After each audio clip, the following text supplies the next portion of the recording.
Olá, meu nome é Lucas Vieira Murilo e o tema do meu trabalho é ajuste dos parâmetros de modelos computacionais baseados em autômatos celulares aplicados à propagação de incêndio utilizando uma abordagem evolucionária. Meu orientador é o professor Dr. Luiz Gustavo de Almeida Martins e minha orientadora é a professora doutora Gina Mayra Barbosa de Oliveira. Então, esse é o roteiro da apresentação. Vou fazer uma breve introdução, passar pelos objetivos do trabalho, a metodologia utilizada, qual é o modelo de referência do autômato celular, como foi construído o algoritmo genérico, passar pelos experimentos e resultados e as conclusões. Então, incêndios eles podem ser altamente prejudiciais, tanto para a vegetação quanto para áreas urbanas. E recentemente, devido a mudanças climáticas, vários focos de incêndio em vários locais do globo têm tomado proporções alarmantes. E temperaturas mais altas, elas ressecam a paisagem e criam um clima perfeito para incêndios florestais mais extensos e frequentes. O ano de 2021 foi um dos piores em termos de incêndio, havendo uma perda de mais de 9,3 milhões de hectares. Segundo a pesquisa da Global Forest Watch, as emissões de carbono originadas pelos incêndios aumentam à medida que as vegetações queimam, e emissões crescentes de carbono levam a condições climáticas mais quentes. Com o clima mais quente e seco, as florestas se tornam mais suscetíveis aos incêndios. Quanto mais suscetíveis uma floresta ao incêndio, as áreas tendem a queimar por períodos maiores. Então, com o tempo de queimadas maior, isso consequentemente vai aumentar ainda mais a emissão de carbono. E isso se torna um ciclo vicioso, e a cada ano que se passa devido às mudanças climáticas, a intensidade das queimadas tem se tornado cada vez mais intensa. Então, nesse cenário, um modelo de propagação de incêndio ele é útil porque ele fornece informações para as entidades responsáveis, uma previsão, medidas para auxiliar na previsão e combate desses focos de incêndio antes que eles se tornem em grandes proporções. Porém, a modelagem e o ajuste desses parâmetros, desses modelos, não é trivial, porque depende de diversos fatores, como clima, relevo, vento, dentre outros. Nesse sentido, o uso de técnicas evolucionárias como o algoritmo genético para ajuste de modelos computacionais baseados em autômato celular tem se tornado bastante promissor. Então, com isso, a gente está utilizando como base o trabalho de Ferreira et al. 2022, a gente tem o objetivo de reproduzir um modelo de propagação de incêndios para uma vegetação homogênea desse trabalho. Isso é o algoritmo genético proposto para ajuste desse modelo. Em seguida, a gente vai testar esse algoritmo genético, ajustar parâmetros para a matriz de vento do leste ou para outras matrizes. Então, com metodologia, eu posso reproduzir um modelo de autômato celular. O próximo passo é calibrar os parâmetros desse modelo e comparar seus resultados com os escritos na dissertação de Ferreira. Para essa comparação, a gente vai gerar um gráfico do modelo nos instantes de tempo capturados e comparar.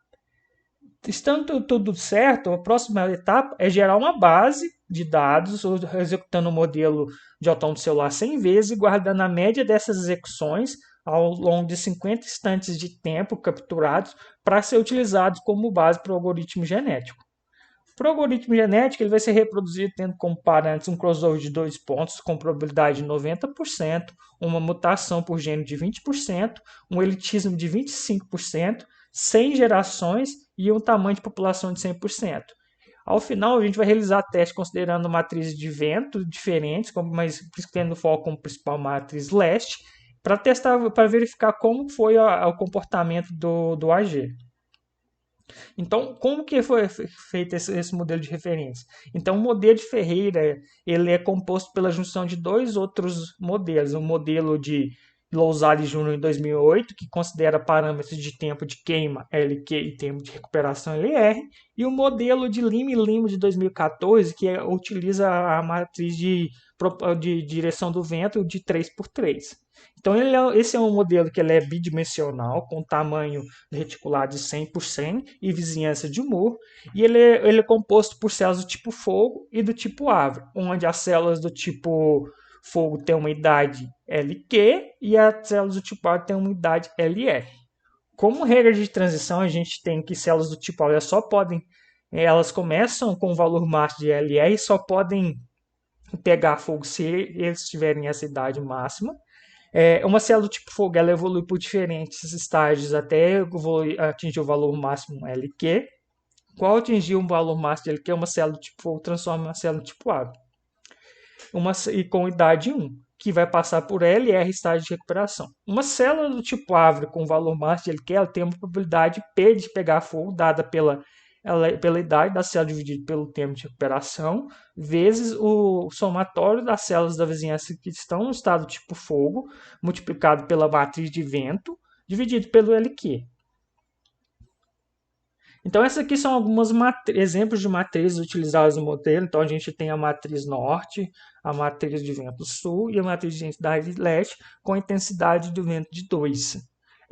Aqui também a gente tem uma matriz para o vento oeste e com a direção do vento para o nordeste.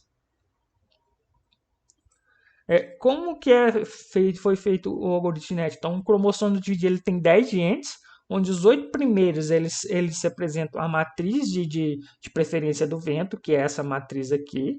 Essa matriz ela vai dar para que direção que o vento vai se propagar. Então, conforme a direção do vento, por exemplo, uma matriz que ela for para o leste, com aquele vetor tendo aquela intensidade, as células do fogo tendem a se propagar para essa direção. E ela tem esses outros dois parâmetros, que é o tempo de queima e o tempo de recuperação. A mutação para os valores reais ela é um incremento ou decremento de um valor na faixa de menos 0,2 a 2, e para os parâmetros inteiros LQ e LR é um incremento de mais 1 ou menos 1.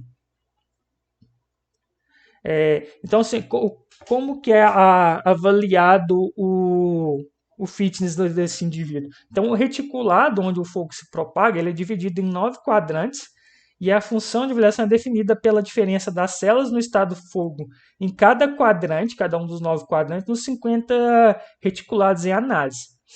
Então, ao final desse somatório, esse valor é dividido por 9, que é um número de quadrantes.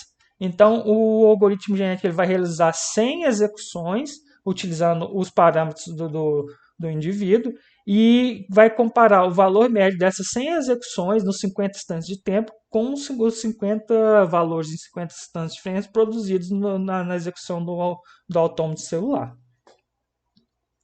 Então, com os primeiros resultados, a gente elegeu a matriz de vento leste para teste de comportamento dele, foi gerada uma base de referência com LQ 3,30, conforme as imagens a seguir, para a gente poder verificar como é que foi a aderência do modelo. Então, em seguida, o passo seguinte foi encontrar os melhores parâmetros. Então, a gente chegou que os melhores parâmetros foram o LQ igual a 3 e LQ igual a 10. Então, a gente foram feitas várias execuções do modelo até encontrar a melhor configuração para gerar a base de referência. Então, esse aqui foi um teste do modelo utilizando o tempo de queima 3 e o tempo de recuperação igual a 30.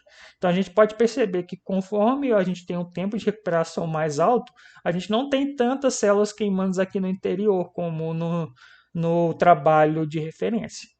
Então, o que foi feito? Foram feitos vários testes até encontrar a melhor configuração do autômato celular. Então, foi feito mantendo-se a matriz de vento leste, a gente manteve um tempo de queima de 3 e um tempo de recuperação de 10. Então, a gente pode ver que já a partir disso, a gente já passou a ter mais células queimando no interior, porque o tempo de recuperação era menor. Só que ele tem um comportamento um pouco mais radial e apresentou um pouco mais células queimando no interior. Porém, o comportamento ele foi julgado como adequado. Partindo dessa avaliação, esses circulares foram utilizados como referência para ser comparados com os próximos resultados produzidos pelo algoritmo genético.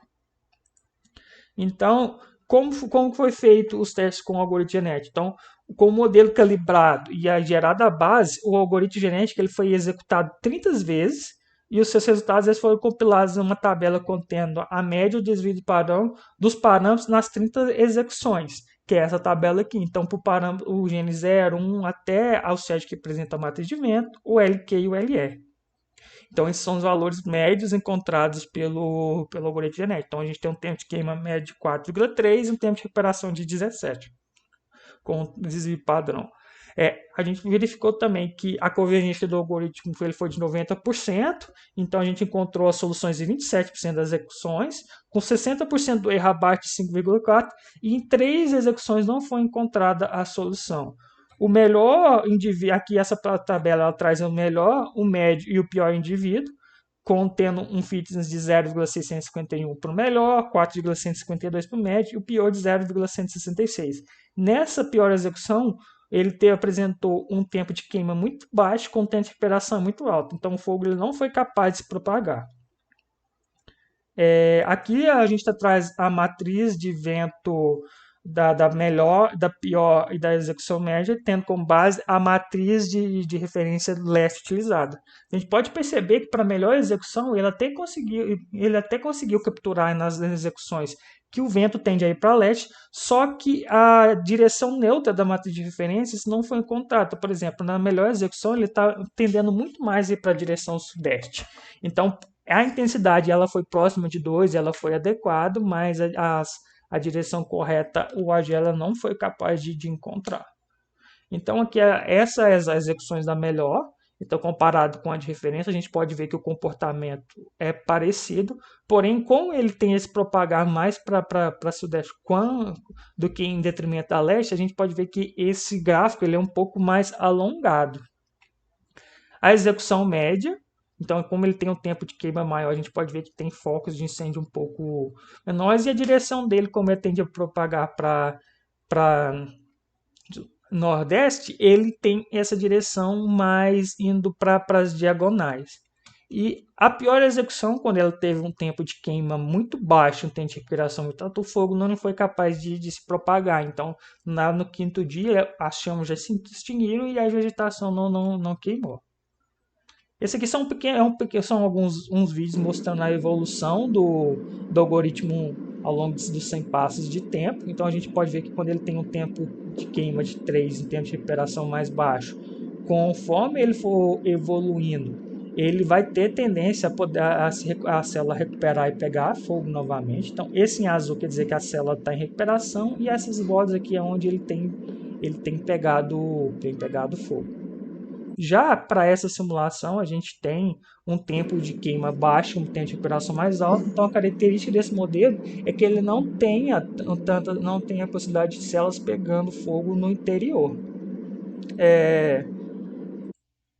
Essas foram as referências. Como conclusão, a gente tem que o algoritmo genético ele foi capaz de reproduzir o comportamento aproximado da propagação de incêndio, tendo como base as geradas. Ele conseguiu reproduzir os tempos exatos de queima e de recuperação. Porém, para a matriz de intensidade do vento, o vetor ele até teve a direção correta, mas ele não acertou exatamente a direção do leste. Então, assim, inicialmente a gente pretendia testar outras matrizes de vento, verificar o comportamento modelo do AG, mas como foram produzidas matrizes pelo AG em diferentes direções, o modelo que foi capaz de se comportar com a direção correta, mas o ajuste de matriz de vento ela ainda precisa de melhorias. Então, isso também vai ser utilizado como trabalho futuro, assim como aplicar esse algoritmo genético para cenários de vegetação heterogêneas e para verificar o comportamento do AG. Testar também outras funções de avaliação além do descrito como a melhor no trabalho de Ferreira, e aplicar o algoritmo genético para outros modelos de propagação de incêndio mais desafiadores ou incorporar novas características ao modelo atual. A gente também pretende desenvolver uma abordagem coevolutiva a fim de verificar se essa é capaz de produzir um ajuste mais preciso dos parâmetros deste ou de outros modelos. Então, essas foram as referências utilizadas. Muito obrigado.